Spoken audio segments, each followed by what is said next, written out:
In today's episode of The Rig Doctor, we're going to be working with Vulfpeck guitarist and solo artist Cory Wong. We're going to be putting together his pedal board, and we have a few days to do it while he's here on vacation before he starts Greek Week with Vulfpeck, where they're going to be playing the circuit of Greek theaters from Berkeley down to Los Angeles and then continuing the tour throughout the summer.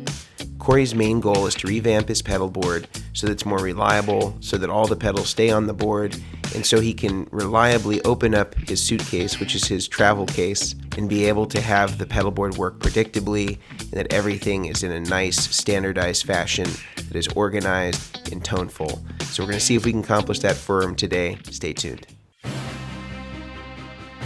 My name is Mason Marangella. I build rigs for the industry's top professionals. Now, I'm teaching guitarists how to build rigs like the pros, with DIY tips, easy mods, and all the tricks of the trade. I am the Rig Doctor. So here we are downtown San Francisco. This is what the rig looks like. This is what professionals travel like. It's the pro rig. You just throw the cables in on top of whatever. So here's what I'm working with. Whatever cables I got. But in this rig, I got a little homemade for the lightweight thing. I got a little piece of wood from Home Depot. Oh yeah. Custom cut. Gaff around the edges so you don't get any slivers, protect those fingers. And now this is what ends up happening. Stuff just kind of goes all over the place. And it's never like actually, I don't know, I can never get it to actually stay in the Velcro. I use the pedal train Velcro, I tried the 3M Velcro, nothing's working. Might be the travel method rather than whatever. Rig feels great. The only thing I maybe don't need anymore is both H9s. Like, I feel great about this rig. It's just is clearly a mess and feels good, doesn't stay together great. Main thing I'm looking for is maybe cleaning this up. This always comes undone or is like kind of broken. I don't know, like I just undo it because of the way that it travels. But I don't need this guy anymore. Maybe you have a suggestion for something else to put there, since there'll be space. Maybe a different drive or something, or like an additional drive. Rarely do I do it, but sometimes I switch out the big sky for the, whatever the Line 6 new thing is that's this size. Oh yeah, the HX Stomp. Yeah, HX Stomp. So, that's that. All right, well I think I know what I need to know. So, great. We'll see you in a couple days. All right, let's hit it. So I've mapped out Cory's board, and before I get started, I always like to do this because it prevents having an accidental problem. The problem with not looking correctly or drawing your drawings correctly is that you run the risk of not knowing exactly how the pedal board's going to be mapped out. So it's really important that you stick to fidelity on this stuff. Now just to reiterate, the signal path is going wireless, so there's no actual input. Then it goes into the Ego Comp. Then from the Ego Comp it goes to the H9, which is primarily being used for some of the auto-wah, filter type sounds and some of the octave stuff. And there's also, I think, one song where it's used as a wah. And this is connected to the expression pedal.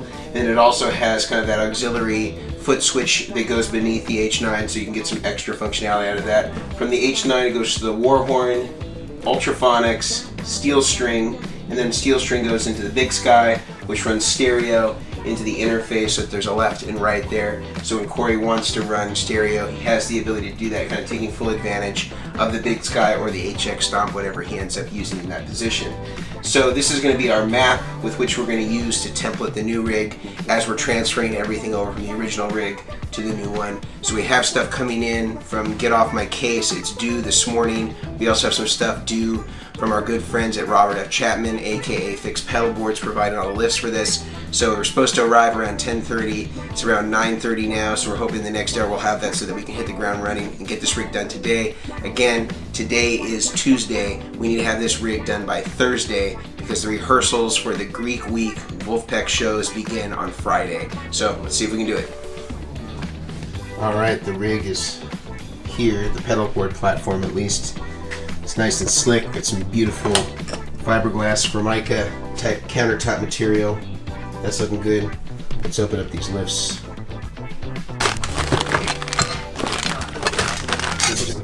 I just want to give a shout out to Fixed Pedalboards. I just asked for 2 lifts, but they hooked me up fat here and gave me a custom riser for the Strymon slash Big Sky that's going to go on top of that Strymon Zuma.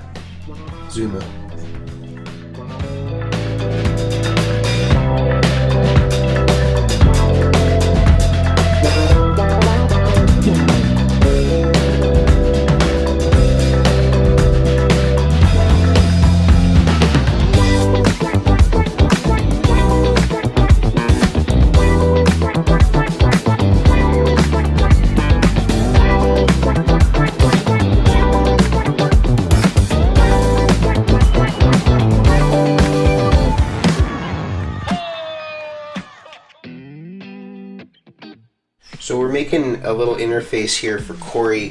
He's using the wireless unit from Shure to go into the input of the rig, so we don't really have to worry about creating an input for the entire rig, because obviously that'll be happening by way of the wireless. But right now he's been using the Strymon Big Sky as kind of the patch point for his output.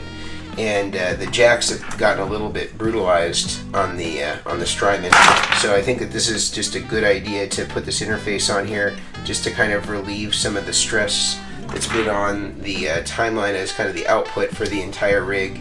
So I'm making him a stereo one here, so he could still use the stereo function of his Strymon, but is not going to be having all that stress put on the jacks, being plugged in and night out, and that kind of being the plug-in point for everything. So interfaces, not only are they good for organizational purposes, but they're also really good for reducing stress on stuff that's getting a lot of action being plugged in and plugged out. So this just kind of reduces the wear and tear on the pedal.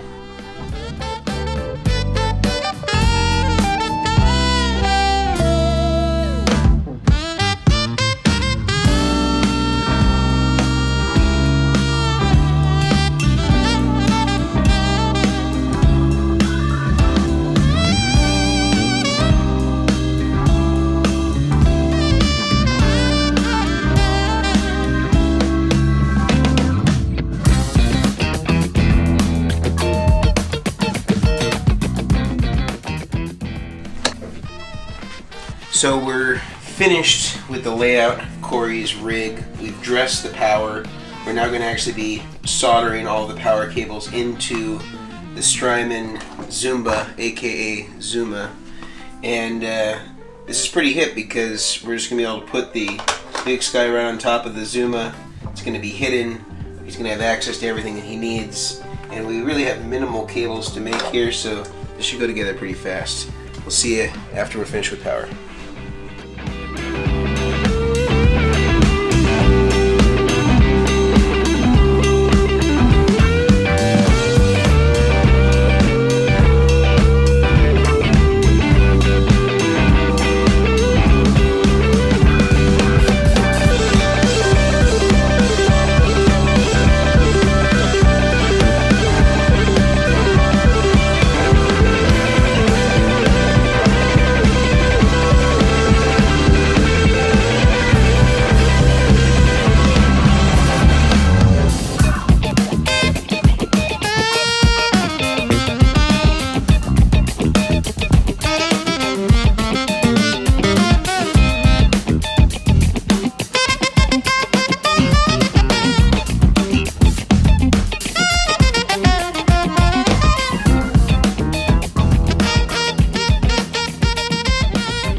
Alright guys, bad news in Tone Town. We had the whole rig completely dialed, wired in perfectly. We had 2 different Eventides that were in his suitcase and he only wanted to use one of them. This one was programmed all delays. Turns out, this is not the Eventide that he uses. He uses another one that's programmed for more of an Ottawa filter sound, so I'm going to have to uproot a few cables, only 3 cables.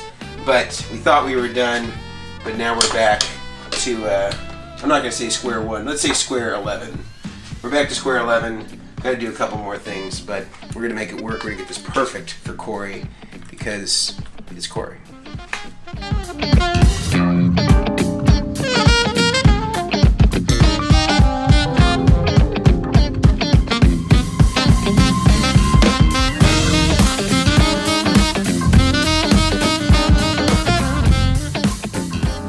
So it actually isn't that late. This is actually a really much faster board than we were expecting to go together. So we got this finished in probably just under 6 hours. And what I was kind of concerned would be a time crunch. Everything arrived on time. We got the pedal board just in time. We got the lifts and risers in time. But let me kind of take you through exactly the specifics of the board, the stuff that we use. So let's kind of get in close here. A couple things that we added to Cory's rig. Again, he said he was really happy with everything in terms of the sounds. It was really just about making it reliable and roadworthy and really creating something that he could count on night in and night out. So a couple of main things that we changed were the actual pedalboard platform itself. We went with a get off my case standard flat board, and this really is just a much better, higher quality rig than what he had before in terms of the pedalboard itself. This is made out of a really nice kind of laminated ABS on the bottom, and then on the top we have a nice Formica. And I've actually hard mounted our lifts and risers through the actual pedal board, so it's just really stable. It's a really great foundation to build your board on. And of course we have the nice aluminum U-channeling, which was missing from Cory's. He used gaff tape instead of having a nice U-channel around it, so we just created a little bit more reliable surface for him there. The other things that we upgraded to is we used all high quality Mogami 2319 throughout. We did all soldered, all hardwired cables, so there's no solderless, there's no molded plugs like were on there before. So this is just going to increase the reliability, and also I think just be a little bit more toneful. Not that those were terrible cables that he had, but I think that the Mogami is really a great fit for the kind of thing that Cory goes for, which is just nice, beautiful, clean tones, and just kind of all-around versatile cable. So we've done that throughout. We've reused all of his connectors that came with his Strymon Zuma, and you can't see it because it's covered by the Big Sky, but we can kind of see it from the back, is that his Zuma is mounted underneath this riser that was custom made by Robert F. Chapman to fit not only the Big Sky on top, but have a nice space for the Zuma underneath. So this just keeps everything nice and clean, keeps his power protected, so all he needs access to is just the back IEC there, and he can just be ready to go with his power. And the other thing he talked about is how he was losing jacks on the back of this. You can even see here on the back, his expression jack got totally ripped off. We've created it in such a way where this is inset from the edge of the board, so he's got kind of this layer of aluminum on the U-channel to protect before it hits the back of these cables. So I think that this will be a little bit more reliable way for him to do it. And the other thing that we did to really add reliability is we left these plugged in all the time with a flat surface, and then we have all the outputs going into this interface. And this interface is where everything is going to be plugging in and out of. He's got a mono out and a stereo out for the left and right. And this way all the plugging and unplugging of the rig is happening here, so it really reduces stress on the jack, so he doesn't have to worry about the Big Sky breaking down or breaking jacks, because that was the point previously where everything would be plugged in and plugged out of. So it just kind of reduces the stress. So if this goes down, it's not like you have a catastrophic pedalboard failure. You can always go back to the Big Sky, but this is just a way to kind of minimize wear and tear on the pedals themselves and keeping all the plugging in and plugging out happening in this one small box. I just retrofitted an older foot switch that was used for momentary, so I just plugged that hole and I drilled some new holes, so we have a nice place for Cory now to be able to plug everything in and out of, and that'll just be really rock solid for him to avoid wear and tear on the pedal board. Quick update, I found a replacement jack for the expression, so now this thing is back to normal.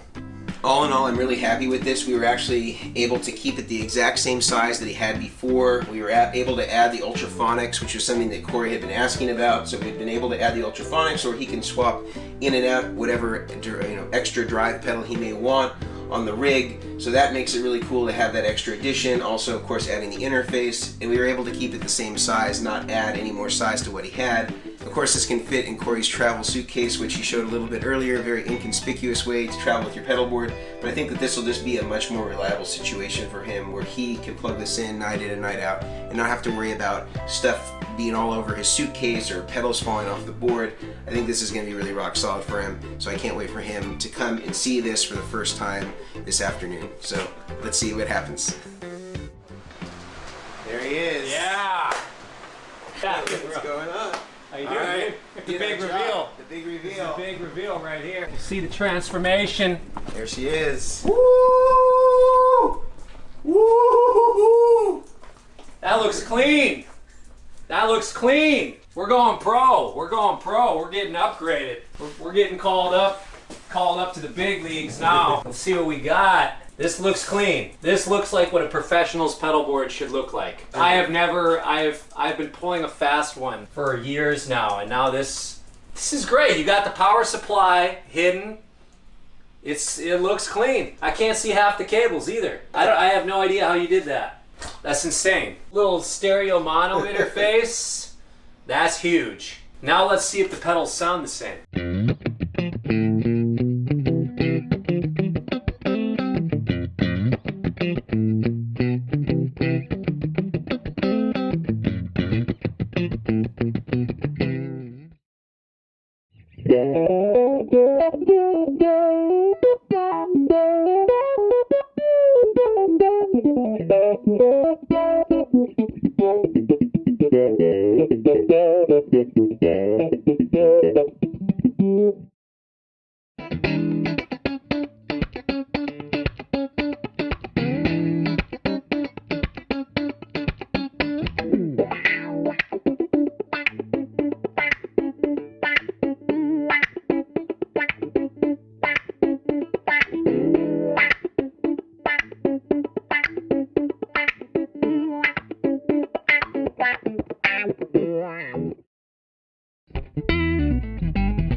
I was always a little insecure.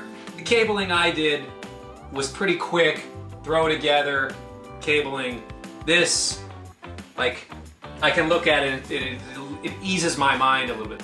It was kind of falling apart, like every once in a while this cable would fall out during a gig. Now, it's much more secure, the cabling's much better and tighter, so. I can already tell it will ease my mind, just playing wise, to have a pedal board that's like, that I'm not worried about a cable getting loose or undone in the middle of the gig. Stage left. Yeah. All right. Get it. Yeah. Get it.